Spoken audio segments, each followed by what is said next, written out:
Hi everyone, this is just a quick condensation of a presentation I did with several colleagues at the Association for Standardized Patient Educators Conference in Kansas City this week. So this is on having a focused conversation with difficult standardized patients using the ORID framework.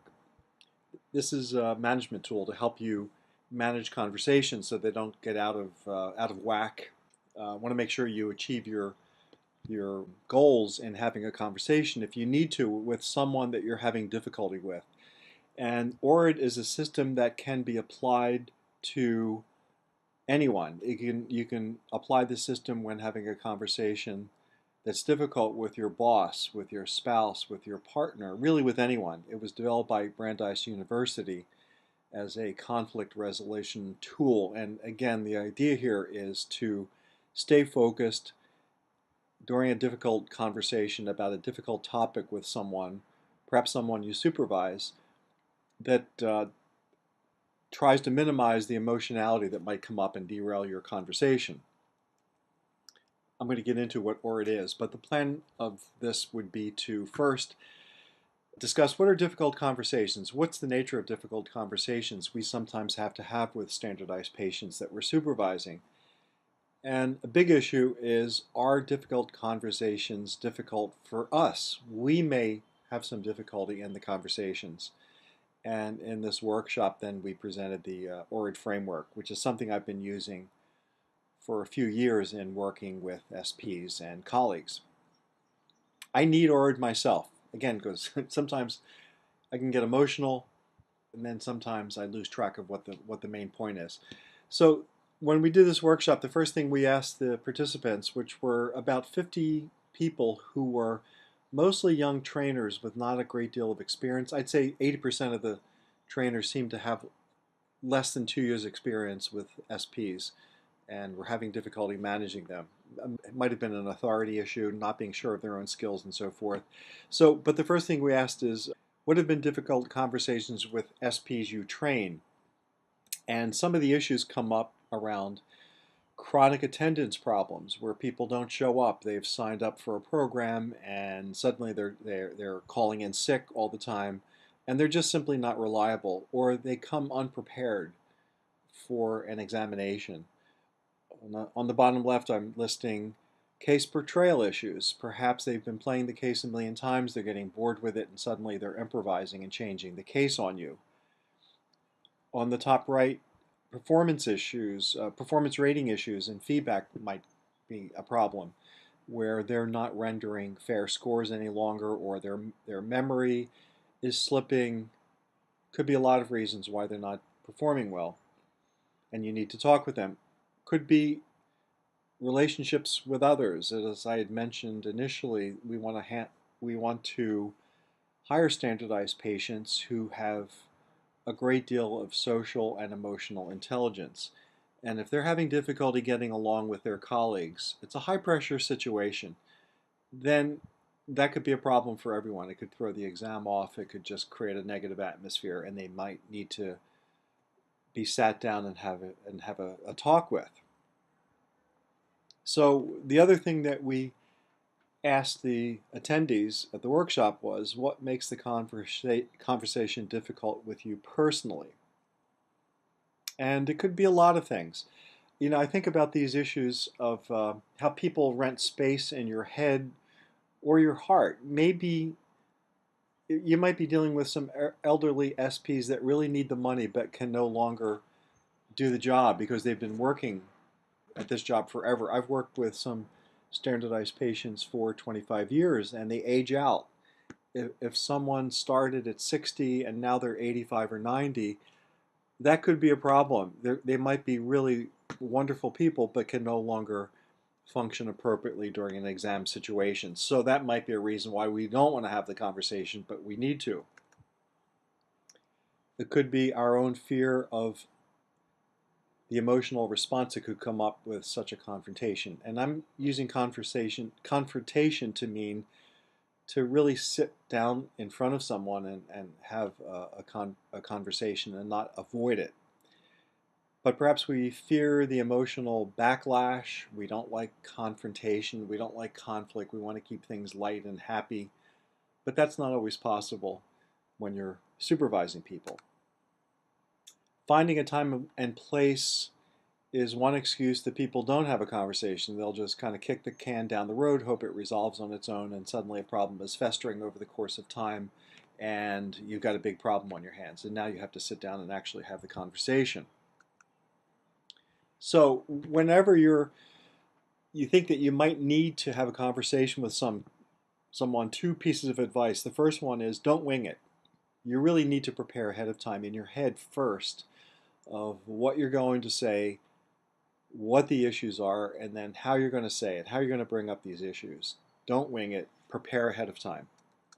And I made an offer to the crowd of being able to identify what this particular image was about. And what it is don't vent your spleen. It's that term for not speaking in anger.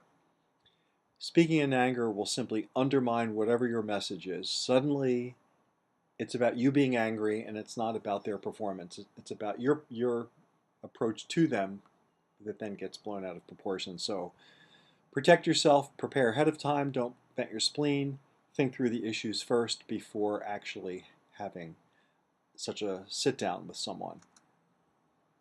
ORID Framework was developed at Brandeis University as a method for conflict resolution, and it's got 4 steps that are done in 2 stages, and I'm going to go through this now. The 2 stages are first, prepare for the conversation, and then the second stage is actually have it, and it essentially repeats the 4 steps I just showed on the previous slide twice. First to prepare yourself, and the second one to actually have the conversation. So the first one is objective. The O in ORID. What are the objective facts that I want to focus on? And your conversation with someone really should be fact-based. Maybe your feelings are the ones or the things that prompt you to have the conversation, but your feelings aren't facts. You really have to document what people are doing that is not working, that's not acceptable. And if you work in a place like mine, HR really demands that even before we give someone a written notice of their poor performance, that we document what did they do, when did they do it, how did they do it. Be specific. Shouldn't just come from your gut, really should be observable and measurable. The second part is reflect on the facts, and this is an opportunity to examine your conscience regarding why are we having this conversation? Why do I want to have this conversation? Do I not like this person? Am I being unfair? Do I have an axe to grind? What are my motives? So try to think through, how do I feel about these facts? You might indeed be angry or really disturbed that the SP is not complying. Try to put it in perspective with the facts. Reflect on why you think you need to sit down with someone. And sometimes your feelings will change the facts. Your feelings about the facts will change the facts, and suddenly maybe new facts will emerge once you really sit down and think about it. Third step is interpret your facts and feelings. What does this mean? Does this mean that I actually have to take the next step? Does it mean that it's worse than I thought? Does it mean that the fact that I don't have anything written down on this person mean that I have to go back to the drawing board and start documenting before I have the conversation? It could mean that. So your interpretation of the facts and your feelings about them could mean that you've got a new big fact. I have to start documenting what this person is doing, which would be then the decisional part. Now I have to start documenting, or I've got all my ducks lined up. I think that I'm emotionally and spiritually okay with having this conversation. No axe to grind, nothing personal. The facts back me up. Now I need to sit down and have the conversation. And at any point you can change your mind. but you really have to reflect on, am I just avoiding the conflict? Am I kicking the can down the road for someone else? But let's assume you're going to move forward. Now you're sitting down with the SP or whoever you're having the conversation with. And for this conversation, let's assume it's a standardized patient. It's important then to start off somehow, of course, after the greeting and so forth. These are the facts that I want to focus on. I have to bring some things to your attention. And it's really, again, helpful if you've got things written down in front of you. It's going to save you a lot of grief if everything has been documented. You want to give the SP a chance to weigh in on their feelings. What do you think about this? How are you feeling about it? And in this part, you're really approaching the SP in a empathic and compassionate way. You're allowing their feelings to perhaps change the facts, but you don't want to be manipulated. I want to really emphasize that. You want to keep going back to the objective information that will help you to stay sane under stress. But new facts could emerge through this conversation, and you can then honestly interpret, oh, we have a new situation. I've learned something from what you've told me.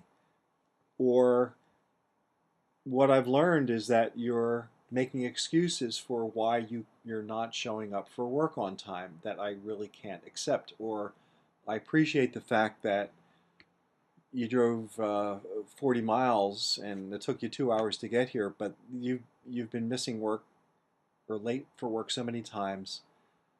You agreed to do this work. It's not happening, so therefore we have to make some kind of decision.